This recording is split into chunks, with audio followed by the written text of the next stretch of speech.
Oi, Ana Luísa, tudo bem? Pois é, meu amor, a gente vai trabalhar com esse tema hoje, tá? Relevo e aproveitamento dos rios. Como a gente tinha visto na aula anterior, aqui, né? Nós vimos que as bacias, isso chamamos de bacias hidrográficas. Hidro, no sentido de água. E grafia, porque tá escrito, né? Pois bem, e aí foi respondida essa atividade, eu espero que você tenha compreendido. Se houveram dúvidas, eu sempre digo que me mandem, ou então fala, liga, enfim. O que importa mesmo é tirá-las. E caso eu não saiba, eu vou procurar saber, pra gente poder sanar qualquer dúvida que houver, tá? Vamos iniciar.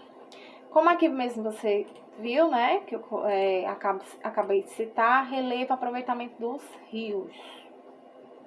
Pois então, não sei se cheguei a comentar na última aula, mas o sistema hidroviário do nosso país, ele não é tão assim, tão requisitado. Ele não é tão requisitado, ele não tem essa força totalmente, não tem essa força que possa suprir outros meios de transporte, certo? No caso, o que é mais usual em nosso país são as rodovias. Então, as rodovias, a gente pode citar justamente os caminhoneiros, né? Os caminhões, né? E outros meios de transporte. Mas quando eu falo nos caminhões, porque eles são os grandes responsáveis pela entrega de grande parte das mercadorias que a gente utiliza no dia a dia. E não exatamente mercadorias estas que vão chegar na sua casa diretamente, entenda. Mercadorias estas que você vai ao supermercado, à farmácia, a uma loja, comprar. Então, foram justamente os caminhoneiros, os caminhões, por meio das rodovias, que puderam fazer essas entregas, né? Até eu citei na aula presencial uma greve dos caminhoneiros que está com mais ou menos uns 3 anos, essa é a média, eu acho, que houve em nosso país. Foi bastante preocupante, porque nessa situação, muitos estabelecimentos ficaram sem ser carregados, né? As mercadorias que eu estou citando. Infelizmente, o sistema hidroviário do nosso país, ele funciona, sim, mas não suprindo essa necessidade, que eu quero deixar claro, apesar da gente ter uma quantidade de rios bem consideráveis, né? Como você pode ver no primeiro mapa. Enfim, então, quando diz relevo e aproveitamento dos rios, é porque nós temos 2 tipos de situações. A primeira delas, aqui, é os rios de planície, tá? Os rios que estão na região de planície. Por isso que a gente primeiro, antes de qualquer coisa, teve que entender, relembrar um pouco de planície, planalto e depressões. Então, esses rios de planície, vamos assim colocar, eles têm mais possibilidade de navegação, sim, porque as águas são mais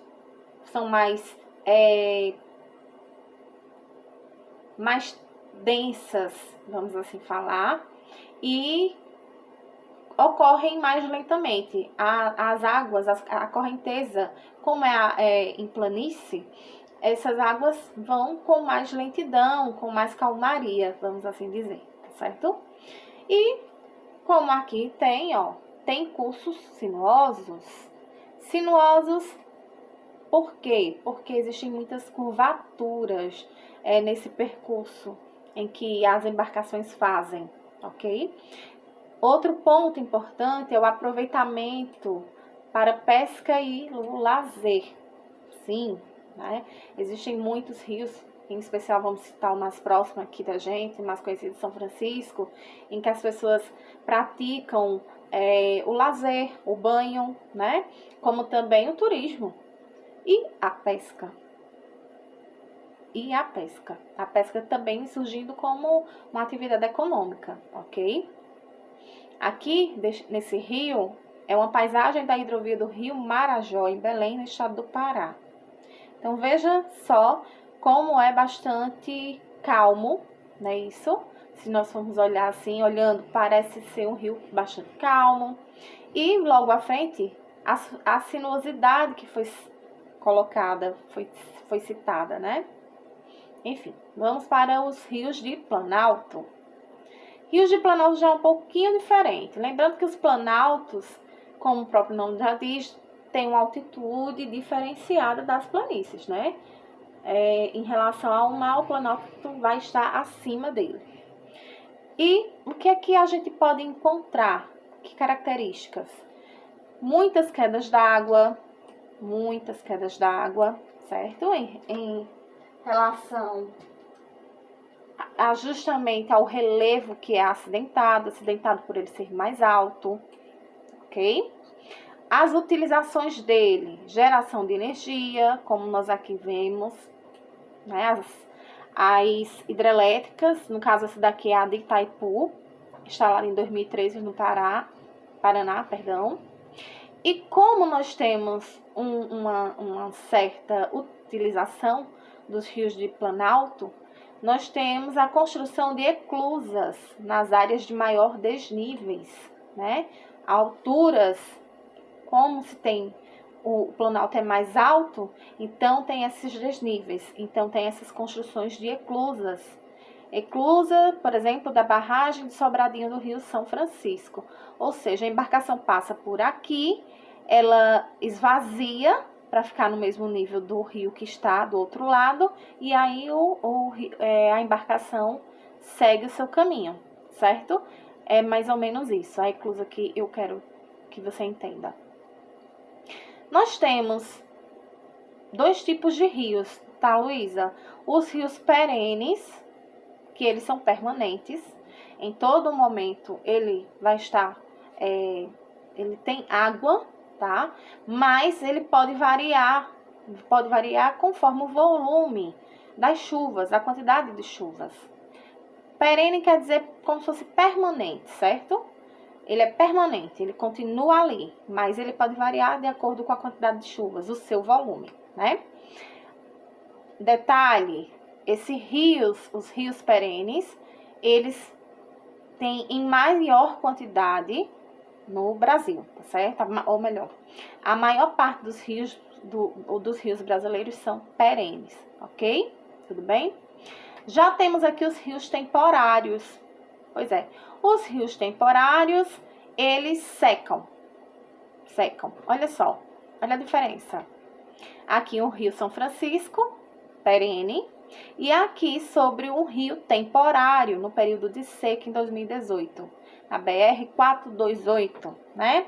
Esses rios que são mais temporários, a gente vai encontrá-los aqui, na nossa região do Nordeste, por ser uma região semiárida, certo? Por ser uma região semiárida, nós vamos encontrar em maior quantidade na região do Nordeste, certo? Esse assunto aqui de mata ciliar, eu quero trabalhar com vocês, mas não vai ser o caso dele. Não vou colocá-lo por enquanto. Eu vou fazer uma atividade, vou realizar uma atividade com esse assunto que vocês acabaram de ver, para não misturar com outro logo em seguida. E eu envio para você também, tá, meu amor? Tia tira a fotografia do quadro, da imagem do quadro, e te envia para que você possa fazer. Então, assim, acredito eu que tenha sido bastante simples o que você escutou de mim, né? Creio que você tenha compreendido algumas coisas e até coisas curiosas, né? Que nós temos em nossa região e desconhecemos, é isso? Portanto, meu bem, ficamos para a próxima aula. Por enquanto é só, tá? E qualquer dúvida eu vou estar à disposição. Um beijo grande, se cuida.